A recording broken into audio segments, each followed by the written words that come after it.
Make no bones about it. These are critical times, and we cannot argue about how we save these lives. We got to have serious information about how, when, where, what, why we're doing the things we're doing.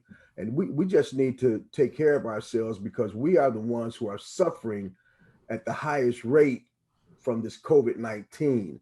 I'm sick of the going back and forth and arguing about how we save our own lives. So we're going to bring an expert in today to talk to us, and hopefully he'll give us information so that we can make decisions about how we go forward from here.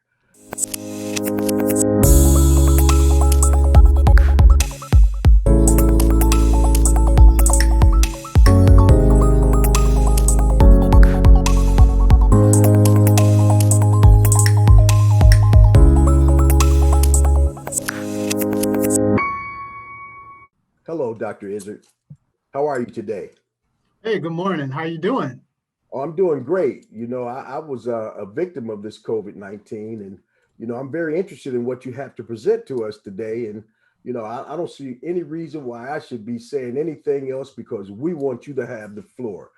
Tell us, how important it is for a community that's being affected the most: diabetes, heart disease, asthma, all those kind of things. How important is it for us to really be very concerned about whether we take these vaccinations or not? So let's just start off by talking about health. And so I have a very simple definition of health. Health is stability within the mind, body, and spirit.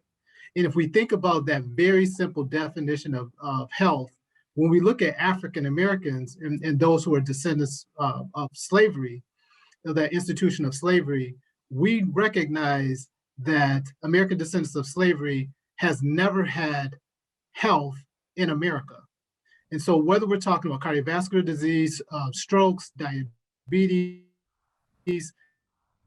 infant mortality, and now we have COVID-19, this is an issue that's impacting or affecting our community. But we really have to examine and have the honest conversation in the context of overall health.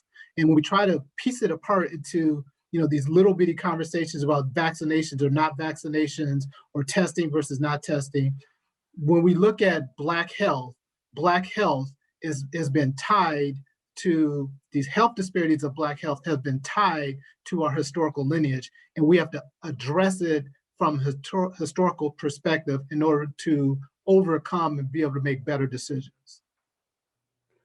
Well, and it's important that that you say that because historically, Black folks have been very, very skeptical about how the medical society has treated us. How do we get past that, Doctor? Yeah, and I think that's the wrong question that people ask us as a community. Well, how do we get past it? Well, that's like saying I'm going to abuse you for an extended period of time, and then when I decide that I stop abusing you, then you no longer have a justice claim against me. That's not how the human mind works, and that's why I talk about again health, stability within the mind, body, and spirit, because the physical body of Black Americans have been shattered and broken, because the mental health of Black people have been shattered and broken in many cases. And even sometimes the spirituality of Black people have been put at risk. It's important that you cannot say to me, how do we get beyond in order to get me now to address your individual need of COVID-19. So if you want me to get beyond it, then there is something called restitution that needs to come before reconciliation.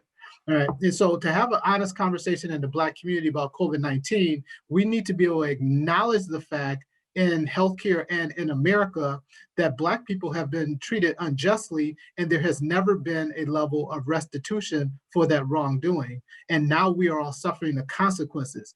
COVID-19 vaccination results in Black America, COVID-19 deaths in Black America are all the consequence of America of American descendants of slavery having that lineage. And therefore, if we want to go beyond, we have to go backwards and address. Doctor, do we have time for, going back and, having, these conversations, or, right now we have hesitancy and taking vaccines, and we have arguments in our community about whether you should or not. And they're vigorous arguments. I mean, it's crazy. Right. And people are taking it kind of personal. If you have a vaccine, you don't care about yourself or your people. And if you propose that other people do it, somehow you're not, black enough, and all that kind of conversation is going on right now. I mean, what do do we have time to go back and talk about, restoration, those kind of things right now? Yeah, and I'm glad you brought this up. This is a great conversation that we're having today, and hopefully your audience will appreciate it. The reason why, and it's true, and so what ends up happening, we get stuck between these competing facts of our lives. So the fact is, COVID-19, the disease, is here and is killing us as Black people, as well as all Americans. It's impacting and affecting our economic life as well as our health. But at the same time, we also have the mindset, the mentality, the brokenness of Black people when it comes to trusting healthcare system. And that is a real fact also. So those two things are in competition. And the reason why it's important to say we have to be able to address the historical perspective, because what happens in America today is that there is no conversation on the history. And therefore, when Black people make a decision or show some, I won't even say hesitancy, I would say show signs of concern, then we get labeled as being at fault. And so we become the blame. In America, Black has become a contagion to America. And therefore, whenever Black people do anything that doesn't fit the normal standard, then we are blamed for the fault. Initially, when COVID-19 came out, there were so many people on the media talking about how Black people wouldn't wear their mask and Black people wouldn't do these things. If we don't have a conversation of history in the conversation of the future, then it allows people to lay blame on us for the fault of COVID-19, when the reality is it was the injustice that led to it in the first place. So I'm saying it's not that we get stuck in history, it's that we use history to establish the context of the conversation so that you know how to answer a question. Okay, I can't talk to you about calculus if you don't understand algebra. Mm-hmm. Right. And so when you fail calculus and I blame you because you didn't study hard enough, it's like, no, I was not taught properly on how to do algebra or basic math. And so the basic math of America in this conversation is the economic instability that Black lives have sustained and the broken consequences that have led to health disparities. Health disparities are a direct consequence of being an American descendant of slavery. And if you don't understand that, then you will never be able to discuss health equity in America. Well, let me just get right down to it. Can we trust these vaccines? Well, so the general answer is yes, you can trust the vaccines, but it's obviously a much more nuanced question, because your definition of trust and my definition of trust, or your definition of safe and my definition of safe, could be different. So I always like to start off a conversation by saying, let's define things and not label them. When we define something, we're providing a hopefully a 360-degree complete conversation, a wholeness to the conversation. And it allows people to make sure that we're on the same page. And so when you define the expectations, now my life experience is going to compare my experience to that definition of expectation. And so if my experience does not meet that expectation, well, then there's a problem. That gap between the expectation and my experience, that gap is stress. But when my expectation exceeds the what we had defined as my experience exceeds the expectations, well, now there's joy and there's happiness because we're pleased. So in this conversation is really about defining some of these terms. So for example, let's start with definitions. We're talking about SARS-CoV-2 is the virus. COVID-19 is the name of the disease. Okay. And so we get that lost. The vaccinations that are out there, the 3 vaccines, Pfizer, Moderna, and Johnson & Johnson, which is on pause, which I know we'll talk about. Those 3 vaccines were designed, the definition of its purpose is to prevent deaths and severe illnesses that result in hospitalizations. That is the purpose of it. The purpose of the vaccine was not to prevent you from getting exposed or infected. And the conversations have led, and the reason why the society has gotten lost is because the naysayers with their own narratives are pointing fingers to say, see, the vaccine is not preventing you from getting infected. You still got to wear a mask. And because they've allowed the conversation to be twisted, that never was the definition. The definition was, does the vaccine prevent you from dying? Does the vaccine prevent you from being hospitalized? All right. And so we have to make sure that we don't let the conversations get corrupted into a conversation that it never was supposed to be about in the first place. Okay, the primary objective is to save your life. Okay, now down the road, number 10 or number 20 on priorities, if it helps, reduce your chance of getting like cold symptoms or flu symptoms, great, wonderful. That's a bonus, but that wasn't the original intention. When we label things without a definition, it is subject to interpretation, and that's why we get in trouble. Because the interpretation now is based upon my historical experience, which goes back to history again. And that's an important distinction. It's very important. What you just said was a huge statement about what the vaccine was intended to do. Because we certainly are thinking in community that you get the shot, you won't catch you won't catch the virus. Won't catch the COVID. It won't catch the COVID. So if we don't do something like vaccinations, how will that affect our community? I mean, will it be another outburst of COVID-19 victims and that kind of thing going on? Or how, can you talk about that just a little bit? Right. So even so, when we talk about is something, can we trust it? Is it safe? That goes into the conversation. And my job as a physician is not to tell you that what you should do. I haven't told anybody you should get the vaccine. What I do is I ask you about your goals. And once I understand what your life and health goals are, then I talk about, well, what are the consequences of choices?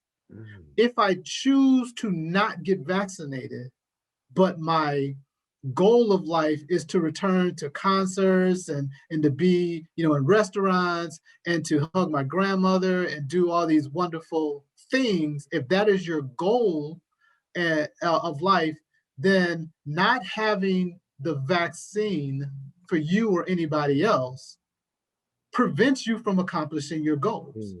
Or I should say, puts a significant risk of you being able to accomplish those goals. But let's take the flip side. If I get the vaccine, am I more likely to be able to do some of those? Is it going to be a faster pathway to do some of those things? But then it's like, okay, but what are the consequences of taking the vaccine? And so then I have to be able to think in terms of, well, it is experimental. So we don't know the 2-year effect of the vaccine. There may be boosters. And you have to say, is those concerns great enough to prevent you from wanting to take it? So I think the decision becomes completely different. If someone is, especially in African Americans, if you are 60 and older and you have 3 chronic or more chronic health conditions, or if you have just one chronic health condition that's not stable, that person getting COVID has a significantly worse expected outcome than someone who was 27, healthy, not overweight. That person getting COVID might result in just cold-like symptoms. And so for that individual person's life, they may just say, that's not that big of a deal. But then you have to say, but if you got it, are you okay with bringing that now to your 67-year-old grandmother and she dies? Are you okay with that? And so when you have these conversations to make it more real and practical, this is not a theoretical conversation. We got to get into practical and say, okay, are you okay? Are you okay if you are 27, if you caught COVID, are you financially stable enough to be home for 2 weeks without an income? Or would you have to go to work anyway and infect your colleagues? See, those are the real conversations. If you don't have sick days and now you are forced to financially, even though you might have wanted to stay home, but you go to work anyway, or you go around, or you catch the bus anyway, or you take an Uber anyway, knowing good and well you have symptoms because financially you can't afford it. Those are the real conversations that we need to have. So instead of saying, don't take the vaccine because it's experimental, you got to ask, if you don't take it, then what are your decisions? How are you going to live your life? How are you going to keep yourself safer? And how are you going to keep those loved ones around you safer? Okay. Johnson and Johnson. Johnson and Johnson. The brothers, right? The brothers. The brothers, Johnson and Johnson. Wow. That's a biggie. What's happening there? Well, it's a biggie because it's hyped. And you got to understand, sometimes hype happens because it's the flavor of the day, and everybody's paying attention, right? So it's like watching that really, really good horror movie, and you're like, I know something's getting ready to happen. Oh, snap, it just happened, right? And so we kind of everybody is watching and waiting for something negative to happen with one of these vaccines, right? Because it's experimental and everybody's saying, I don't know if I would take that if you, something could go wrong. Well, the reality is it is experimental, but experimental is neither good nor bad. Experimental is not a judgment or value statement. Experimental just means there's information that we don't know yet, okay? And so there are experiments, if you got to say, is the experiment providing good results? And can I benefit from that experiment early on? Or are we really saying, we're going to make you wait, knowing what we know as far as the positive outcomes? Are we going to make you wait 2 years, knowing that in those 2 years, we could have saved 500,000 African-American people? Or we could have saved 1 million total people? Are we really willing to say, because it's experimental, we're going to make you wait, knowing what we know? And see, those are the dishonest parts of the conversation that's happening. The honest part of the conversation is that doctors who are mostly white, okay, because African Americans, so Black people, I should say, are only about 5 to 6% of doctors.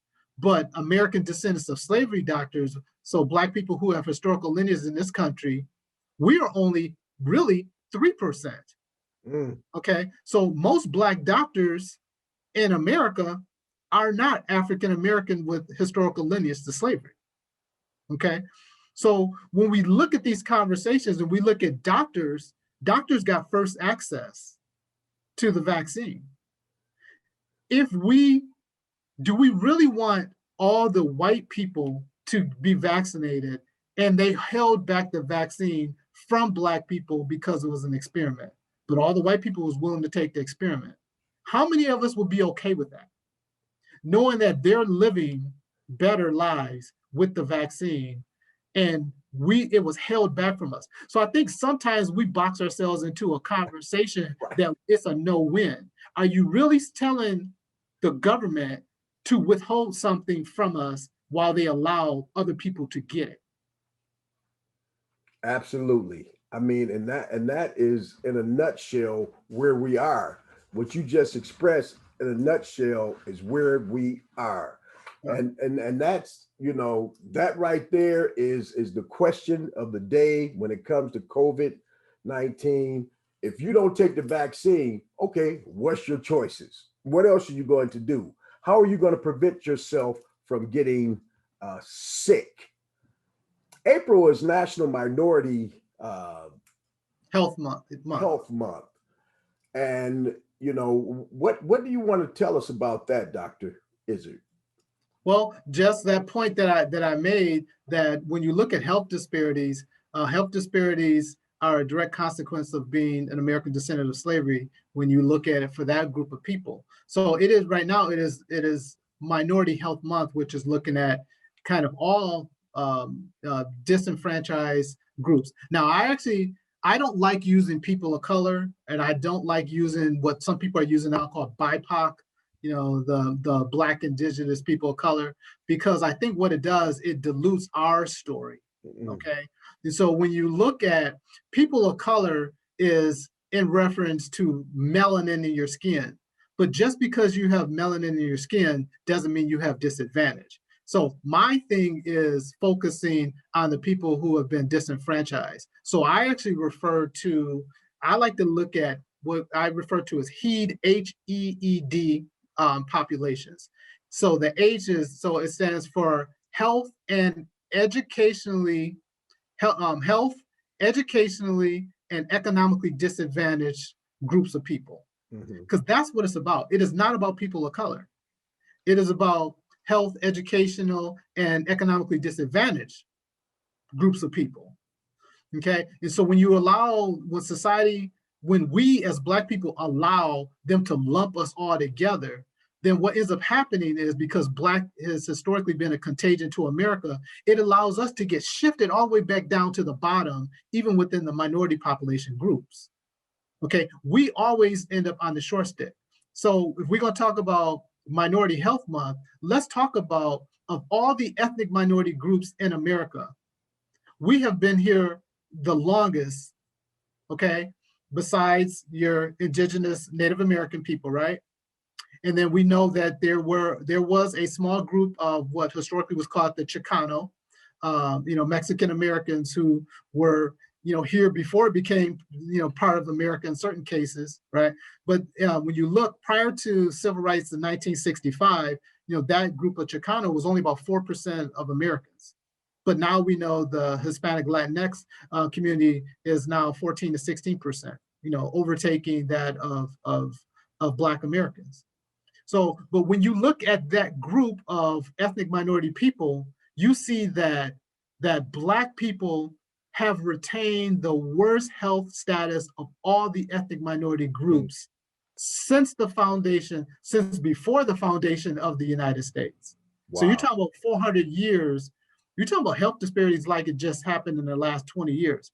Health disparities have always been present because health disparities were never addressed. And that's why a part of our original conversation was talking about restitution in order to get to reconciliation. So as we think about Minority Health Month, we have to remember there is not one single social determinant of health factor for American descendants of slavery, Black people, that is not directly linked to our historical consequences of slavery, Jim Crow, redlining, economically disadvantaged, mass incarceration, exclusion from Social Security benefits in the 30s, exclusion from VA benefits, the development of the middle class from the 1940s to the 1970s, with all the programs that were provided. So when you look at every single initiative that helped Americans become middle class and to gain greater health and wealth, there is not one single component, whether it's housing, nutrition, environmental, of where we physically live. We talked about health, education. When you look at all those individual components, for American descendants of slavery, we do not exceed 60% of the white statistic number. What is 60%? 60% is 3/5. What during slavery time were Black people considered when it came to taxation and apportionment? 3/5. 3/5. So my position has been that Black life has never exceeded the 3/5 standard ever in America. So we talk about Minority Health Month, let's talk about it, but we have to not allow us to be diluted in that conversation and lumped together with this people of color generic crap that continues to dismiss and denounce our experience in order for some inclusion into something that still never provides us with the level of restitution that can lead to reconciliation that we deserve due to our justice claim. Wow, man! Not only are you a great doctor, man, you're a brilliant and wise guy. Man, we can have this conversation forever. I think we kind of run out of time though. But Do you want doctor, to tell you how I really feel? yeah, doctor, you have done a brilliant job of explaining to us the point of view of our folks in this situation and in all situations of health. We are so pleased to have you in our community, and I want to thank you for being Dr. Tito Izard and making sure that we have the opportunity to work with you and doing good things for our health here in Milwaukee. Thank you so much. Thank you for taking the time out with us, and we surely appreciate you. And we are going to revisit this conversation again, hopefully, if you have the time. Thank you so much. I appreciate Souls to the Polls and everything that the churches are doing to, like we said, health is about stability in mind, body, and spirit, and we need you guys to lead us into that stable spiritual mind. So I appreciate all the work that you're doing. Thank you, sir. God bless you. All right, you too. You too.